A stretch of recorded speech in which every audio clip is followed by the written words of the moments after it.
Over the course of time in which modern technology has been a big influence on our lives, many of us have been skeptics, or in some form skeptics, of new arrivals to the tech space.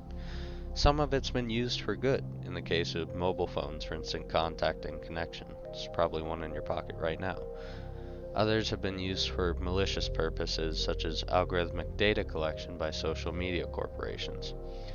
The idea of permanence that engulfs both ideas is at times a concern when looking into new advancements, and more specifically, the idea that new advancements, good or bad, will stay with us forever. One more specific concern that follows along with emerging tech, and for that matter, many old ones, is surveillance. The idea of being constantly monitored and watched has been around for generations at this point, but its roots were seen first in the time period of the Cold War, when the worst surveillance possible would be from the government and its branches. Currently, there are many different types of surveillance methods, some mainly invisible to the general public. These methods could pose threats to violations of rights, security, and privacy. In fact, much of the technology and its growth that we've witnessed in the past 10 or so years relates directly to surveillance, such as home security systems, advanced camera setups, monitoring stations, even advanced algorithms and uses of AI for facial recognition technologies. Your iPhone probably has some of that built in. Although certain surveillance methods may have surface benefits such as transparency and safety, the combined fears of intrusive practices, along with the increasingly lax definition of surveillance laws, can lead to violations in privacy, therefore meaning that surveillance can be in violation of Americans' constitutional rights. And so the idea is put forth. Is all surveillance bad? What benefits are there? How do we control these new technologies? All these questions definitely need an answer, but does anyone really have one yet? Well, Dan Turner, CEO of TCG Inc., a government IT solutions and cybersecurity company, has some insight. When asked about the surveillance that he is aware of in his everyday life, he responded with a unique answer to a pretty common experience. In the 30 or so minutes it took Dan to get to his doctor's appointment, about 6 to 7 companies, 2 to 3 government agencies, and 1 to 2 government authorized contractors had seen or interacted with his data, such as camera contractors for stop signs and lights, Verizon's data plan, Ring, aka Amazon's home security recording, his health provider's website, his credit card authorizers, Visa and Capital One, the State Department of Transportation in which he lives, and likely a few to a dozen more based off of various connections and subnetworks of these companies. All in all, many possible points of privacy violation are visible on this short 30-minute routine trip alone. Dan realized that much of this data isn't really necessary for companies to have, especially without his permission. So, he uses a combination of solutions to achieve what he calls, quote, the right to be forgotten. Firstly, VPNs help subvert data collection and, quote, introduce noise into the system. He also uses various fake birthdays as passwords in order to slow down data collection algorithms made by various companies from linking his birthday to various other data points that may have been collected. Finally, he donates to the Electronic Frontier Foundation, or the EFF for short, whose mission is to, quote, ensure that technology supports freedom, justice, and innovation for all people of the world. This allows the organization to expand its influence to the benefit of citizens of all nations, and it allows more hidden surveillance to be exposed, judged, and changed to the public's comfort and sentiment. Although some solutions are available as mentioned previously, the American general public is still pretty fearful of large corporations and even their government with their tactics of surveillance.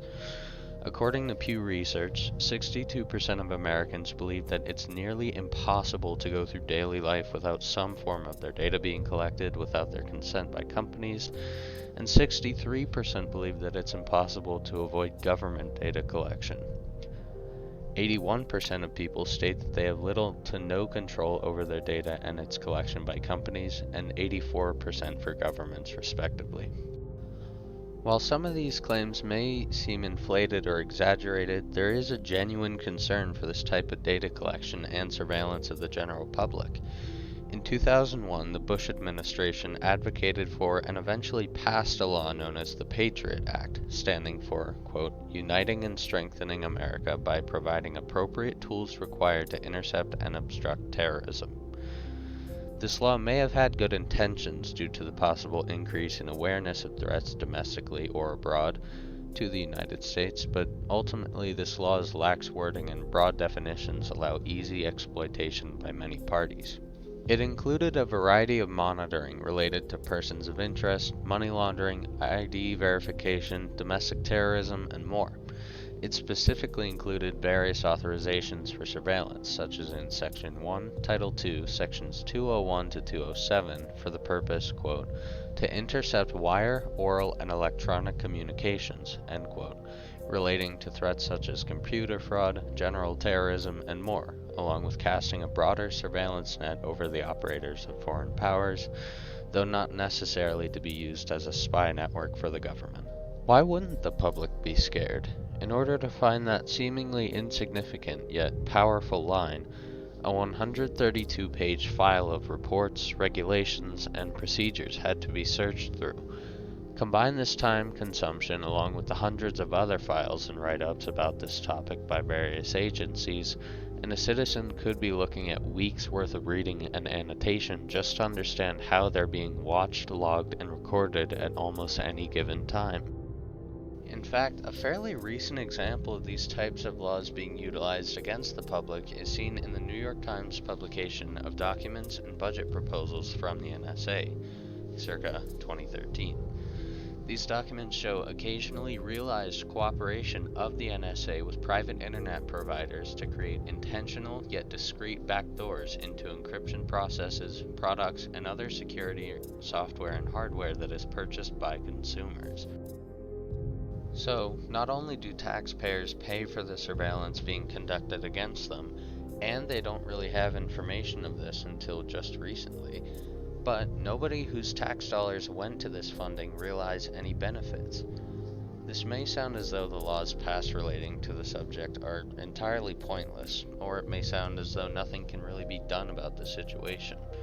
To a certain extent, yes. This issue is out of control, no doubt, and the American public cannot combat this with a straightforward approach. As Dan would say, quote, we have a lot of data. We don't have good rules on what it means to have that data.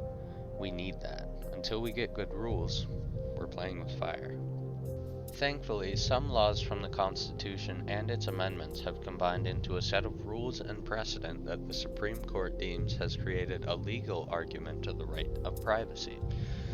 According to the Cornell School of Law, various legal cases and amendments to the Constitution allow for a, quote, zone of privacy to be created around individuals and married couples, such as the cases of Griswold versus Connecticut, Poe versus Ullman, and Roe v. Wade. The various amendments cited are the 1st, 3rd, 4th, 5th, and 9th, using elements of each to form this zone of privacy around an individual and their lifestyle.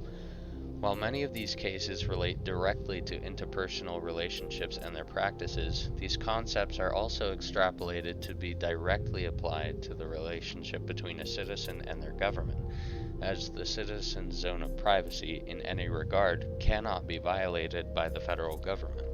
As a result, the right to privacy is created, and this prevents through written law, not political sentiment, the monitoring and surveillance of private citizens, as either of these methods of watered-down spying can and are considered a violation of privacy rights, regardless of party lines or political affiliation. So, now you are aware. Surveillance, good or bad, is now frequently found in our modern world with the promise of security and safety, yet oftentimes is utilized to subvert that promise entirely. Technology can be a powerful tool. It connects us to our friends thousands of miles away on social media, allows some of us to work and learn from home, and empowers the bleeding edge of new methods of telling humanity's story. With that amazing power, however, it can begin to control our lives, map out our tendencies, and sell them to the highest bidder, ripe for exploitation. As seen and stated earlier, we may be beyond the point where controlling our lives, data, and privacy entirely is gone. We can, however, be informed, make smart decisions, and, as Dan would say, add noise to the system. Thank you for watching.